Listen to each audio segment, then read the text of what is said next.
Why is it that always so many rich and important people are invited to school functions?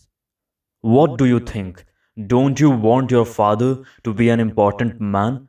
Are you not proud if he becomes a member of parliament and is mentioned in the newspapers? If he takes you to live in a big house, or if he goes to Europe and comes back puffing a cigar, are you not pleased? The wealthy and those in power are very useful to institutions. The institution flatters them and they do something for the institution. So it works both ways. But the question is not just why the school invites the important people to its functions. It is why you also want to be an important person, or why you want to marry the richest, the best known, or the most handsome man. Don't you all want to be a big something or other? And when you have those desires, you have in you already the seed of corruption. Do you understand why I am saying? Put aside for the moment the question of why the school invites the wealthy, because there are also poor people at these functions. But do any of you sit near the poor people, near the villagers? Do you? And have you noticed another extraordinary thing? How the sannyasi want to be seated prominently, how they push their way to the front. We all want to have prominence, recognition. The true Brahmin is one who does not ask anything from anyone, not because he is proud, but because he is a light unto himself. But we have lost all that. There is a marvelous story about Alexander when he came to India.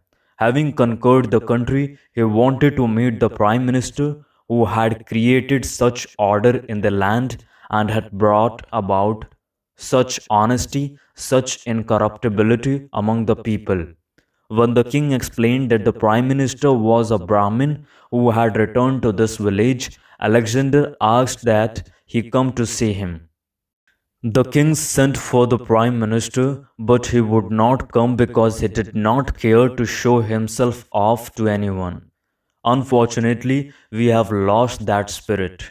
Being in ourselves, empty, dull, sorrowful, we are psychological beggars, seeking someone or something to nourish us, to give us hope, to sustain us, and that is why we make normal things ugly. It is all right for some prominent official to come to lay the cornerstone of a building. What harm is there in that?